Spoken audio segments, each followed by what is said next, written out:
কক্সবাজারের উখিয়ার পালংখালী ইউনিয়নের ৫ নং ওয়ার্ড বিএনপির সভাপতি জয়নাল আবেদীন, যিনি এলাকায় মাত্তুল জয়নাল অথবা হাতুড়ি জয়নাল নামে সমধিক পরিচিত। বিএনপির চেয়ারপারসন বেগম খালেদা জিয়া সহ শীর্ষ নেতাদের জন্য নিজ হাতে তৈরি করা বিশেষ চেয়ার উপহার দিতে চান তিনি।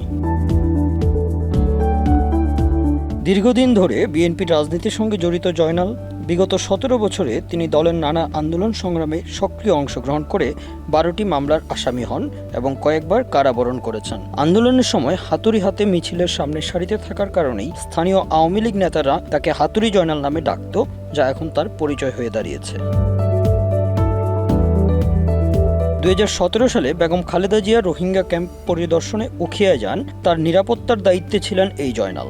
দলের প্রতি ভালোবাসা থেকেই এই চেয়ারগুলো উপহার দেওয়ার সিদ্ধান্ত নিয়েছেন তিনি।